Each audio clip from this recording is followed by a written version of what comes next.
They laughed when he placed the black card on the counter, not a quiet smirk, real laughter, loud enough to turn heads in a luxury hotel built on silence and status. A clerk decided in seconds that a black man standing alone couldn't possibly belong at that level. He didn't argue, he didn't explain. He let the disrespect finish speaking because this wasn't about a declined payment. It was about a decision that would cost far more than a room, a reputation, or a job, and once it was made, there would be no reversing it. The revolving doors parted with a muted sigh as Julian Cross stepped into the hotel lobby. The space was designed to quiet voices and amplify confidence, a place where deals were understood before they were spoken. Julian paused, letting the room settle around him, then walked to the counter. "Good morning," he said, checking in under Cross. The concierge looked up just long enough to decide something. His fingers moved slowly across the keys as if time itself were being rationed. "There's nothing here," the man said. His tone carried an edge that didn't belong to confusion. Julian remained still. "It should be listed. Executive reservation." The concierge leaned back, eyes drifting over Julian with practiced judgment. "We'll need an incidental hold. Of course, 6,000. The concierge added, loud enough for nearby guests to hear. Julian reached into his jacket and placed the card on the counter. Matte, unmarked, heavy enough to make a statement without asking permission. The laughter came fast and unfiltered.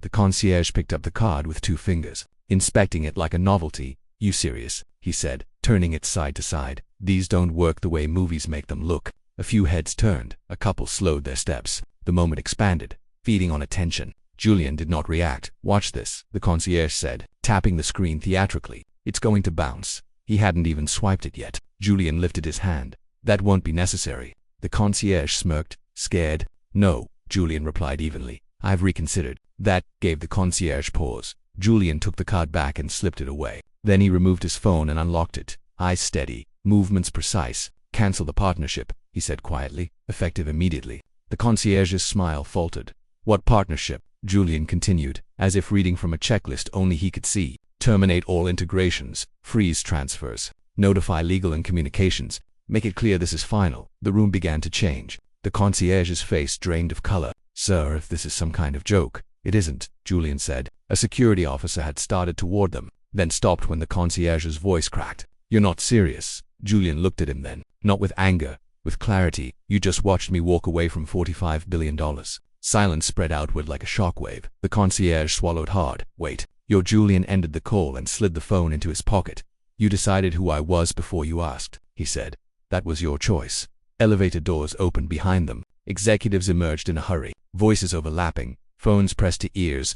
One of them spotted Julian and went pale. "Mr. Cross," the executive said, breathless. "There's been a misunderstanding." Julian shook his head once. "No, there's been a demonstration." The concierge stumbled backward, knocking a penholder to the floor. "I didn't know," he whispered. "You didn't want to," Julian replied. "That's different." The executive glanced at the card counter, then at the concierge, then back at Julian. "We can fix this." Julian's expression did not change. "You can't." A manager grabbed the concierge by the arm, pulling him aside, words hissing under breath.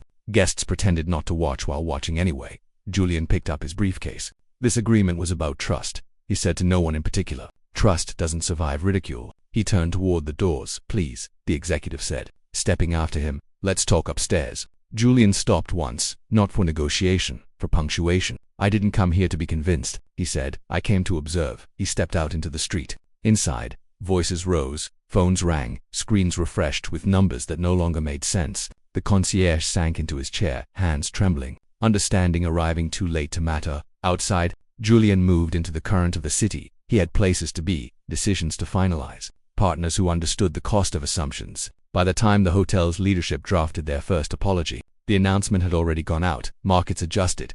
Other chains called. Silence followed him like a consequence he no longer needed to explain. Julian did not look back. He never raised his voice. He never argued. He simply removed something that was never guaranteed to them in the first place. And inside a lobby built to impress the powerful, the absence he left behind said everything they needed to know. If this moment made you uncomfortable, good. That's the point. Like this video, if you believe respect should come before assumptions, share it with someone who understands silent power. In the comments, write the exact second you knew the situation was irreversible. Subscribe and turn on notifications for more stories where quiet decisions create consequences no apology can undo.